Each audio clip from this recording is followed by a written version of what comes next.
Salam hörmətli izləyicilər. Bu gün sizə 9-10 sinif sınağının dil qaydaları sualını izahını vermək istəyirəm. Qeyd edim ki, bu 15 mart Güvənin keçirdiyi 9-10 sinif sınağıdır. Biz bu sualları WhatsApp kanalımızda paylaşmışdıq və izləyicilərimiz bu sualların çoxunun izahını istəmişdi. Ona görə düşündük ki, elə hər birinə 10 sualın, 10 qrammatika sualının hər birinin izahını verək. 27-ci suala baxaq. Hansı cümlədə altına xətt çəkilmiş hissə qrammatik mənasına görə digər cümlələrdəkindən fərqlənir? Uşaqlar, qrammatik məna nə idi? Yəni nitq hissəsi. Deməli, altına xətt çəkilmiş hissələrdən birisi fərqlidir, 4-ü isə eyni nitq hissəsidir. A bəndi xırdaca qarışqalar işləyir, zəhmətkeşlik nümunəsi göstərirdilər. Burada xırdaca, baxın vurğu ədatdır. Ədat olanda vurğu ədatın üzərinə düşür və xırdaca sözü də bildiyimiz kimi sifətin çoxaltma dərəcəsini düzəldir. Xırdaca, bu oldu ədat. A bəndi nə oldu? Ədat oldu. C bəndinə baxaq. 10 yaşında qızı, bir də dünyaya təzə gəlmiş körpəcə oğlu var. Körpəcə.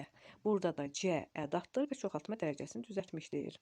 D bəndi təzəcə paltarlardır oğlumun əyninə olmadığı üçün atmalı oluram. Burada da təzəcə yenə də ədatdır, çoxaltma dərəcəsini düzəldib. Yumruca yanaqları, sıx kirpikləri onu oyuncağa bənzədirdi. Burada da yumruca sözü ədatdır və çoxaltma dərəcəsini düzəltmişdir. İndi B bəndinə baxaq. O, boyca babasına bənzəyirdi, olduqca uca boy və qamətli idi. Burada boyca sözündə ca, boyuna görə mənasındadır, yəni qoşmadır. Əgər ca qoşmadırsa, bunu biz bəzi videolarımızda izah eləmişik. Ümumiyyətlə, ca hansı nitq hissələr olur, hansı şəkilçi olur, hər birini bir videoda izah eləmişik. Fikirdə açıqlama bölməsində yazarıq. Ca əgər qoşmadırsa, 3 qoşmanın sinonim kimi işlənir. Yəni, burada göründüyü kimi boyca, boyuna görə demək, qoşması ilə sinonim olur. İlə qoşması ilə sinonim olur. Məsəl üçün, boyunca, yol boyu ilə bir də qədər. Dəryaca, dərya, qədər qoşması ilə sinonim olursa, deməli, ca olur qoşma. Burada da görürük ki, 4 bənddə ədatdır, amma B bəndində qoşmadır. Cavab oldu B bəndi.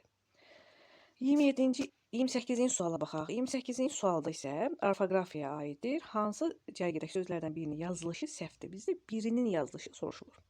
Biz başlayaq Y bəndinə. Resept, saxtakar. Baxın, burada hər iki söz düzgün yazılıb. D bəndi tüfəng, töhmət. Hər ikisi düzgün yazılıb. Povest yox, povest. Səliqə yox, səliqə. Burada Y olmamalıdır. Y olmamalıdır. Hər ikisi səhvdir. Bizə lazım biri səhv olsun. Təqlid, virüs yazılıb. Burada təqlid D olar, virus U olar. Ona görə burada da hər ikisi səhvdir. C-də A bəndi sayğac yox, sayğac. Bunlar qeyd edim ki, bu sözlərin hər birində biz YouTube postlarında bir paylaşmışıq. Bir də fövqəladə sözü doğrudur. Yalnız biri səhv olduğunu soruşurdu. Ona görə də cavab oldu A bəndi. Çünki A bəndində yalnız sayğac sözü səhv yazılmışdır. Keçək 29-cu suala. Hansı cümlədə səbəb zəfliyi işlənmişdir? Səbəb zəfliyi var, deməli, zəfliklərin içərisində. Bir də məqsəd zəfliyi var ki, onlar bir-birinə bənzəyir.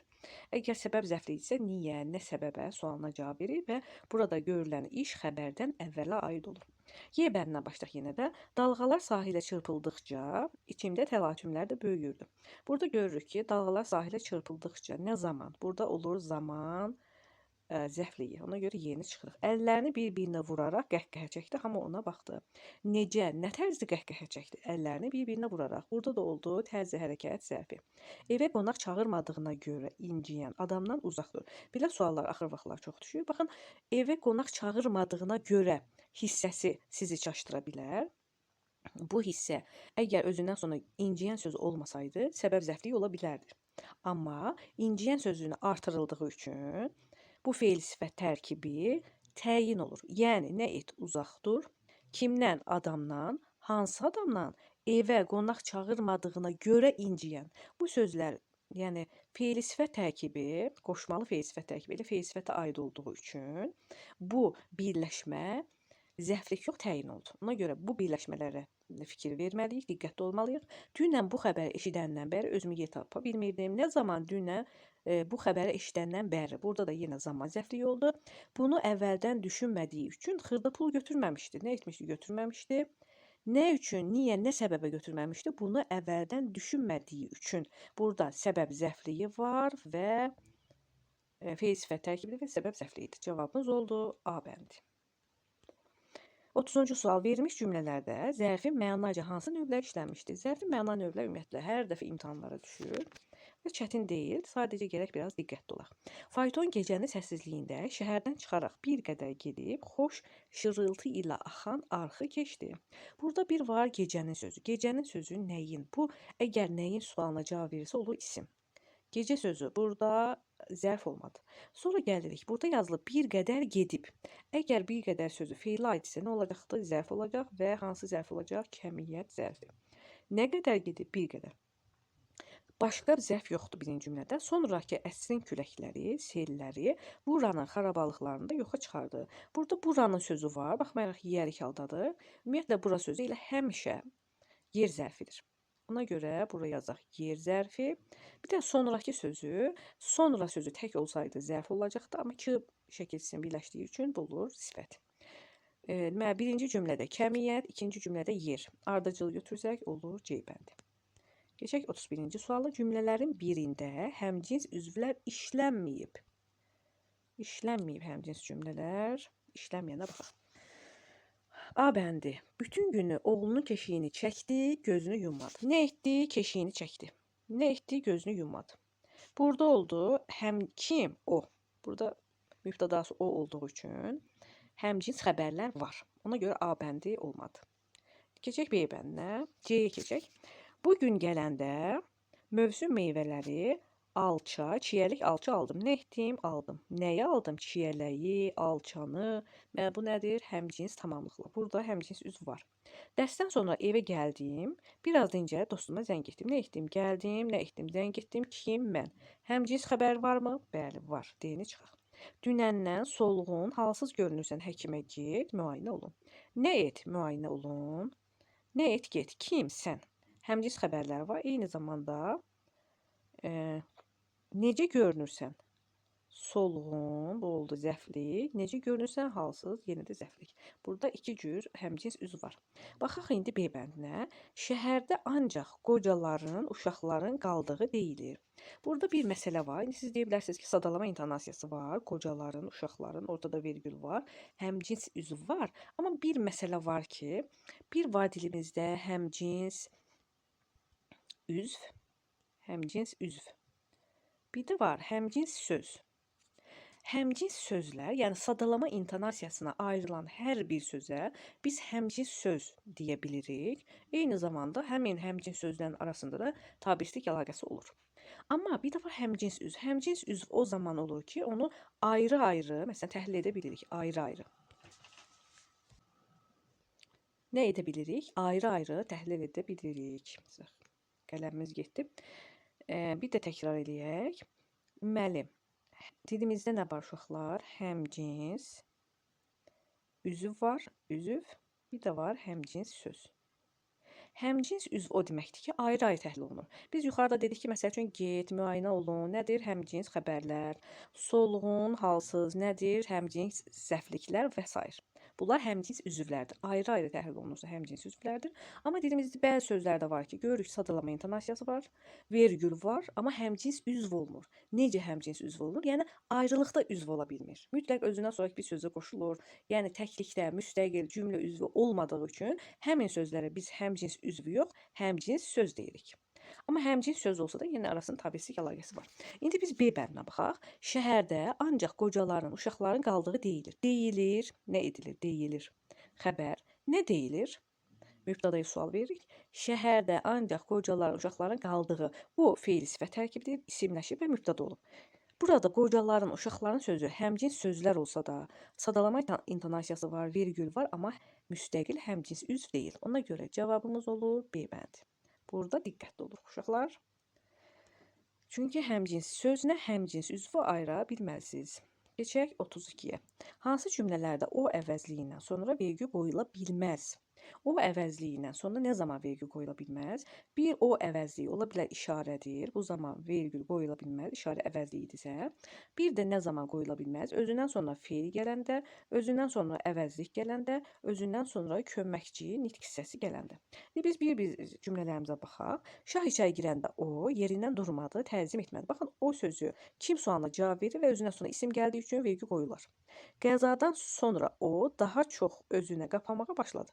Görürük ki, burada ondan sonra daha sözü var. Daha sözü həmişə köməkçi nitq hissəsidir, ədatdır və ondan sonra qoyulmaz. Ona görə 2-ni götürürük.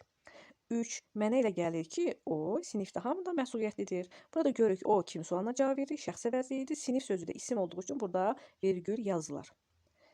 Bizə lazımdır vergül qoyula bilməyən, ona görə 3-ü də çıxırıq, yazılar. Sonra o da bacısı kimi xaricdə təhsilini davam etdirməkdir. Kim? O şəxs əvəzliyidir, amma özündən sonra da köməkçi nitq hissəsi gəldiyi üçün özündən sonra vergül yazıla bilməz. 4-ü götürürük. 5. Son vaxtlar o işləyib ailəsinə maddi yardım edir. Kim? O işarə əvəzliyidir, amma özündən sonra feili bağlama gəlib, feil gəlib, özündən sonra vergül yazıla bilməz. Ona görə 5-i də götürürük. Cavabımız oldu 2, 3, 5. Haradadır 2, 3, 5. Daha doğrusu 2, 4, 5. 3 səhv yazmışıq. Əslində 3-ün üstündən xətt çəkmişəm, amma 3 yazmışam. 2, 4, 5 o da oldu. B bəndi. Keçək 33-cü suala. Hansı cümlələrdə həm xitab, həm də ara söz işlənir? Xitab, ara söz. Qarı demək otların, çiçəklərin dilini yaxşı bilirsən. Baxın, burada bilirsən sözünə görə biz qarıya nə deyə bilərik? Xitab. Qarı demək, otların, çiçəklərin dilini yaxşı bilirsən, sual verir. Burada qarı, xitab demək isə nədir? Ara sözdür. Biri götürürük. Bizə lazım həm xitab, həm də ara söz olsun. 2. Orxan, məncə artıq bütün mübarizələrdən əl çəkməlisən. Yenə də biz görürük burada ikinci şəxsin təkidir və Orxan sözünü xitab kimi deyə bilirik. Orxan, məncə artıq bütün mübarizələrdən əl çəkməlisən. Burada Orxan xitabdır. Məncə sözü isə nədir? Yenə də ara sözdür. 2-ni də götürürük. Çünki burada həm xitab, həm də ara söz var. C bəndi. Peşmanlıq, təəssüf hissləri adama heç nə vermir. Əli. Burada əli xitabdır. Xitabımız var, hazırdır. Təəssüf sözü var, amma təəssüf sözü o zaman ola bilərdi ki, baxın, təəssüf sözü hər iki tərəfinə vergül yazılsın. Peşmanlıq sözündən sonra vergül yazılıb, düzdür, amma təəssüf sözündən sonra yazılmayıb və həm də təəssüf hissləri. Burada təəssüf isimdir. İsmi birləşmənin asıl tərəfidir. Təəssüf sözü isimdir. Ona görə biz bu cümlədə modal söz, yəni ara söz görmürük. 3-də ara söz yoxdur. Xitab var, əli, amma ara söz yoxdur. 4. Siz nankor insanlar necə deyərlər, yıxılanıb baltalayırsınız. Nə edirsiniz? Baltalayırsınız. Kim? Siz. Siz sözü ilə nankor insanlar sözü əlavədir. Yəni, biz burada siz nankor insanlar baltalayırsınız deyə bilmirik. Çünki əgər siz sözündən sonra vergül varsa, baxın, bəzi əlavələr keçərkən də siz oxumusunuz ki, bəzi əlavələr xəbərlə uzlaşmaya bilir. Bəzi əlavələr, baxın, burada siz, şəxs əvəzliklər ən çox, sizdən sonra, deməli, nankor insanlar sözü gəlib. Əgər belə bir ifadə varsa, hər iki tərəfindən vergül yazılıbsa, deməli, burada nankor insanlar siz sözünün əlavəsidir. Hər iki tərəfindən vergüllə ayrılıb. Belə ifadələrdə iki tərəfdən vergül yazılır və bu xitab yox, mübtədanın əlavəsidir və salam. Deməli, biz burada nə görürük? Siz və nankor insanlar mübtədadır, baltalayırsınız da xəbərdir. Yəni, necə deyərlər sözü, burada ara söz olsa da burada xitab yoxdur. 4-ü də çıxırıq. Biz nə götürmüşdük bayaq? 1, 2. Tahir, qəhrəman komandada iştirak edəcəklər. Baxın, burada nə edəcəklər? İştirak edəcəklər. Kim? Tahir, kim? Qəhrəman, həmcins mübtədalardır. Burada ya xitab yoxdur, ya da ara söz yoxdur. Cavabımız oldu 1, 2, Y bəndi. Və keçək 34-cü sualla. 34-cü sualda isə deyilir, adlı halda işlənmiş isimlə başlayan cümləni müəyyən edin. Bizə lazımdır ilk söz. Adlı halda işlənmiş isimlə başlasın cümlə. Bizə lazım ilk söz, məsələn, Y bəndindən başlayaq.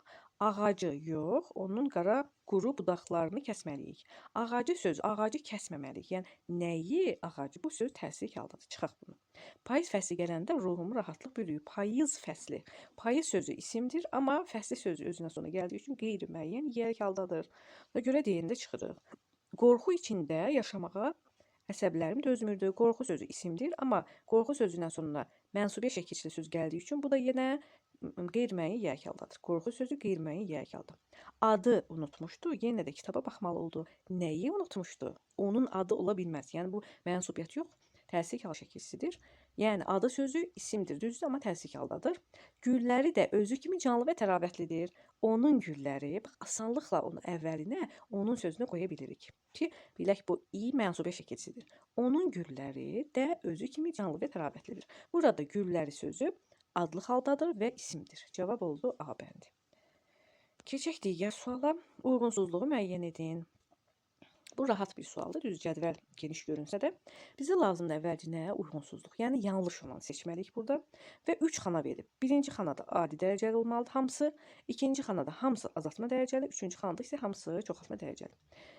Əvvəlcə hər birinə baxaq alt-alt. Adi dərəcə sarı, dolu, şirin, dəli, aşkar. Hamısı bu sıranın hamısı nədir? Demək adi dərəcədədir. Azaltma dərəcəsinə baxaq. Açıq sarı doğrudur, az dolu doğrudur. Şirin təhər doğrudur, dəli sol doğrudur, açıq aşkar. Bu açıq tün sözləri daha çox rəngləri vəziyyətini azaldır, rəngini azaldır. Buna görə burada biraz yanlışlıq var. Y bəndində. Yenə 3-cü xanaya baxaq. Sapsarı çoxaltma dərəcəsi, dop-dolu, olduqca şirin, lap dəli və çox aşkar. Hər biri çoxaltma dərəcəsində bu da doğrudur.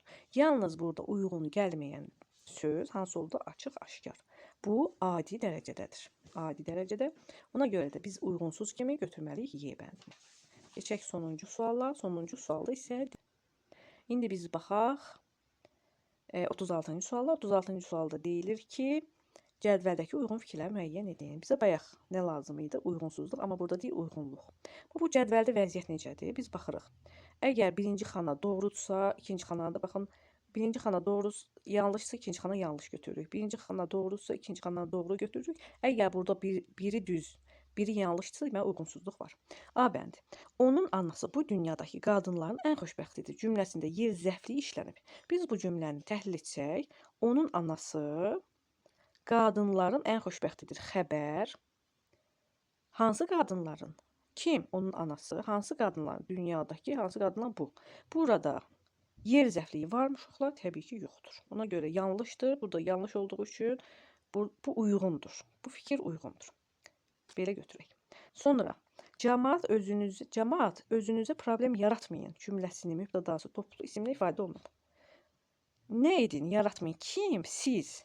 Bu cümlənin mübtədası sizdir və buraxılıb. Cəmaət sözü isə nədir uşaqlar? Təbii ki, xitabdır. Bu yanlışdır, amma qabağına yazılıb doğru. Bu doğru, yanlış. Baxın, bu uyğunsuzluq yaratdı. Ona görə bura bir dənə çıx yazaq. Yerli əhalinin inadından hisslənən hökmdar qəzəbləndi cümləsində səbəb zəfli işlənib. Yerli əhalinin inadından hisslənən hökmdar nə etdi? Qəzəbləndi. Kim? Hökmdar, mübtəda xəbər. Hansı hökmdar? Yerli əhalinin inadından hisslənən. Bu oldu. Burada ümumiyyətlə zəflik yoxdur. Yanlışdır. Qarşısındakı da yanlış olduğu üçün bu doğru fikirdir. Yəni uyğun fikirdir.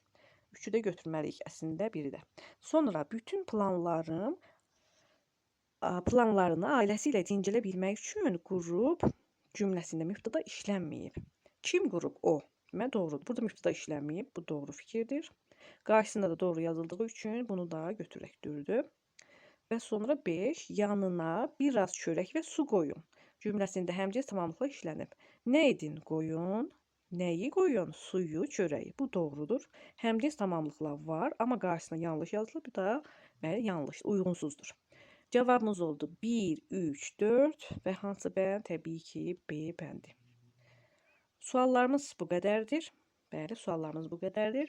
Ümidvaram ki, bu sualların hər biri sizə aydın oldu uşaqlar. Siz də indi mən açıqlama bölməsində WhatsApp kanalında linkini qeyd edəcəm. Siz də WhatsApp kanalımıza, həm eyni zamanda Telegram kanalımızda da paylaşırıq. Hər bir kanalımıza qoşularaq bu sualları işləyə, özünüzü inkişaf elətdirə bilərsiniz. Hansı sual sizə aydın olmadısa, yenidən soruşa bilərsiniz. Sağ olun.